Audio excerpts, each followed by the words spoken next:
জুলাই অভ্যুত্থানের 1 বছর আজকে পূর্তি অনুষ্ঠান। এই অনুষ্ঠানকে উপলক্ষ করে জামায়াত ইসলামী সারা দেশে গণমিছিলের আয়োজন করেছে।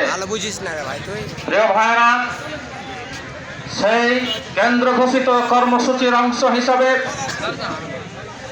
জামায়াত ইসলামী গোমস্তাপুর উপজেলা এবং রহনপুর পৌরসভা শাখা কর্তৃক আয়োজিত আজকের এই বিশাল গণমিছিল উত্তর সমাবেশের সংগ্রামী সভাপতি জামায়াত ইসলামী গোমস্তাপুর উপজেলার সংগ্রামী আমির জননেতা জনাব ইমামুল হুদা, মঞ্চে উপবিষ্ট জামায়াতের সংগ্রামী নেতৃবৃন্দ,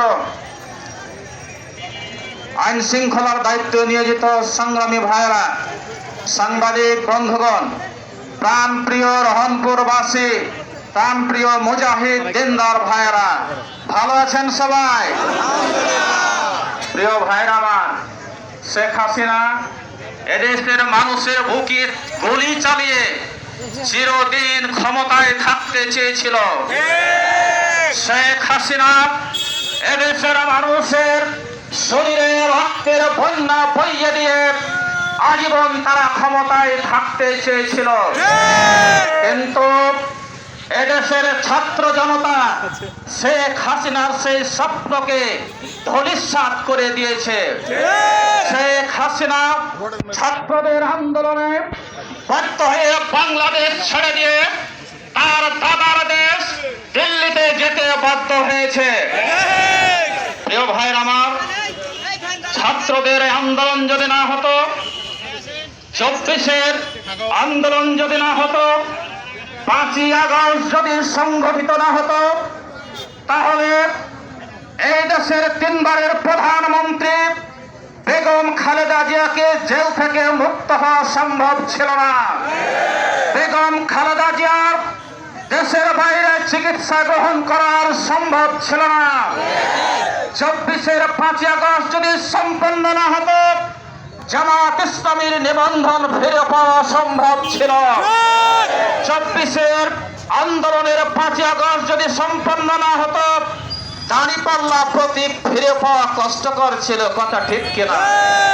সুতরাং যাদের রক্তের বিনিময়ে এতগুলো অর্জিত হয়েছে, আমরা তাদেরকে গভীর শ্রদ্ধার সাথে স্মরণ করছি।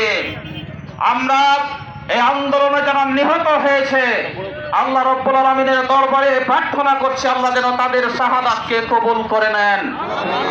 যারা আন্দোলনে আহত হয়েছে, হাজারো গুলি বুকে নিয়ে আজকে ছটফট করছে মৃত্যুর যন্ত্রণায়, আমরা তাদের জন্য মহান মাহবুদের দরবারে প্রার্থনা করছি আল্লাহ যেন তাদেরকে দ্রুত সুস্থতা দান করেন। প্রিয় ভাইরা আমার, প্রিয় ভাইরা আমার, ফ্যাসিস্টের বিদায় হয়েছে, কিন্তু বাংলাদেশ থেকে ফ্যাসিবাদের মূলোৎপাটন এখনো হয় নাই। যার জন্য এদেশের সকল ইসলামী জনতা, এদেশের জাতীয়তাবাদী শক্তি, এদেশের ঐক্যবদ্ধ ছাত্র শক্তিকে এখনো বিভেদের রাজনীতি ভুলে ঐক্যের রাজনীতিতে ফিরে আসতে হবে। যদি এটা না করে, তাহলে কিন্তু আবারও শেখ হাসিনা এবং তাদের দোসরদের মাথা চাঁদা দিয়ে ওঠার সম্ভাবনা আছে।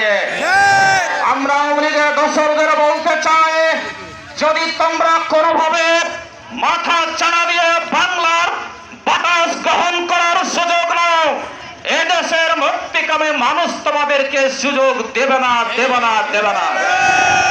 প্রিয় ভাইয়ের আমার, 24-এ আমরা আন্দোলন শুরু করেছি ফ্যাসিবাদের বিরুদ্ধে। আমাদেরকে আরেকটি আন্দোলন অভ্যুত্থান চালাতে হবে, সেটি হচ্ছে বাংলাদেশ থেকে দুর্নীতির মূলোৎপাটন করতে হবে। আপনারা কি সেই দুর্নীতির মূলোৎপাটন করে বাংলাদেশকে একটি কল্যাণ রাষ্ট্রে পরিণত করতে রাজি আছেন? যদি রাজি থাকেন, তাহলে লড়াই চলবে ততদিন যতদিন আমাদের জীবন থাকে। এই যুদ্ধ ততদিন চলবে যতদিন পর্যন্ত আমাদের জীবনের নিঃশ্বাস বইবে। আমরা এই দেশ থেকে ফাঁসিবাদকে সরাইছি।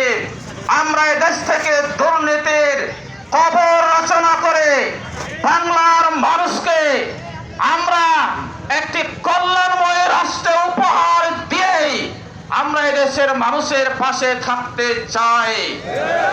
প্রিয় ভাইরা আমার, এ দেশবাসীর প্রতি তাই আহ্বান, কল্যাণ রাষ্ট্র যদি উপহার পেতে চান, জামাত ইসলামের ইনসাফের প্রতীক দাঁড়িপাল্লা প্রতীকে আপনাদের মূল্যবান মতামত ভোট দিয়ে সামনের দিনে জামাত ইসলামীকে বাংলাদেশের খেদমত করার সুযোগ আপনাদেরকে গ্রহণ করতে হবে। যদি এটা করতে ব্যর্থ হন, আমাদের কপালের দুঃখ ঘুচানো সম্ভব হবে না। তাই সকলকে আহ্বান, আসুন কল্যাণময় ইনসাফপূর্ণ রাষ্ট্র প্রতিষ্ঠার জন্য দাঁড়িপাল্লা প্রতীকে আমাদের মতামত ব্যক্ত গ্রহণ করার সিদ্ধান্ত গ্রহণ করি। মহান আল্লাহ তাআলা কবুল করুন। সবাইকে অসংখ্য ধন্যবাদ।